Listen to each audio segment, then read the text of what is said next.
मध्य प्रदेश के ग्वालियर में डॉक्टर भीमराव अंबेडकर का अपमान के मामले में एडवोकेट अनिल मिश्रा की बेल हो चुकी है। अब अनिल मिश्रा और उनके साथियों की बेल होने के बाद भीम आर्मी और आजाद समाज पार्टी बुरी तरह से भड़की हुई है और इस बार भीम आर्मी के निशाने पर सिर्फ अनिल मिश्रा या फिर वो लोग नहीं हैं जो बाबा साहब अंबेडकर का लगातार अपमान कर रहे हैं, बल्कि इस बार उनके निशाने पर मध्य प्रदेश सरकार और ग्वालियर प्रशासन भी है। एक भारत वो जहां ताकत, पैसा, पहचान और पहुंच कानून के सामने दीवार बनकर खड़ी हो जाती है, और दूसरा भारत जो जहां गरीब, कमजोर और बहकावे गए युवा कानून के सामने सिर झुकाकर माफी मांगते नजर आते हैं। अनिल मिश्रा के नाम पर खड़ा हुआ एक ऐसा विवाद जिसकी सबसे बड़ी ताकत और कीमत अब सैकड़ों गरीब युवाओं को चुकानी पड़ रही है। वो युवा जो शायद न तो इस पूरे खेल के असली खिलाड़ी थे और ना ही उन्हें अंदाजा था कि जिस आग में उन्हें झोंका जा रहा है वही आग एक दिन उनकी जिंदगी को जला करके राख कर देगी।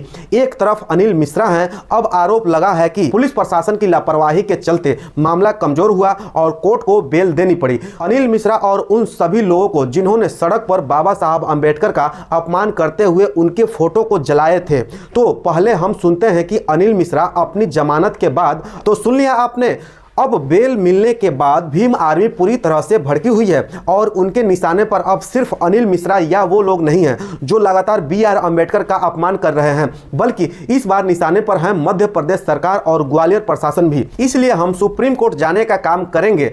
हम सुप्रीम कोर्ट जाएंगे, लेकिन किसी भी कीमत पर बाबा साहब का अपमान करने वालों को सड़कों पर खुलेआम घूमने नहीं देंगे। लेकिन सवाल यह है कि क्या यह माफी उनकी जिंदगी को पहले जैसा बना पाएगी? क्या उनके ऊपर लगे मुकदमे आसानी से खत्म हो जाएंगे? क्या उन्हें नौकरी मिलेगी? क्या समाज उन्हें स्वीकार करेगा?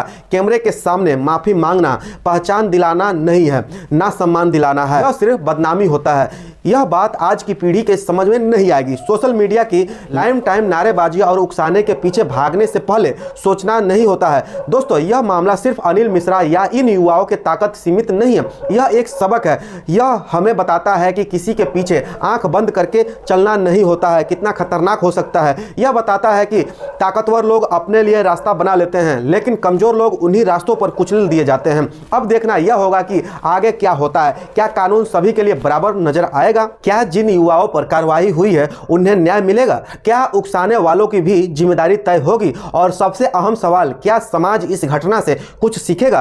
क्या अगली बार कोई युवा किसी बहकावे में आकर ऐसा कदम उठाने से पहले रुकेगा, सोचेगा, समझेगा? दोस्तों, लोकतंत्र सिर्फ वोट देने का नाम नहीं है, लोकतंत्र जिम्मेदारी का नाम भी है। अपनी सोच की, अपने शब्दों की और अपने कर्मों की जिम्मेदारी भी है। बाबा साहब ने हमें यही सिखाया था, संविधान हमें यही सिखाता है। आज जरूरत है कि हम भावनाओं में बहने की बजाय तथ्यों को समझें, नारे लगाने की बजाय पढ़ें, उकसाने की बजाय सवाल पूछें, क्योंकि जेल की सलाखों के पीछे पहुंचने के बाद पछतावा किसी काम का नहीं रहता है। जो भी होगा इस मामले में देखना दिलचस्प होगा। आने वाले दिनों में साफ हो जाएगा कि इंसाफ किसके साथ खड़ा होता है, ताकत के साथ या फिर सच के साथ, पहचान के साथ या फिर कानून के साथ।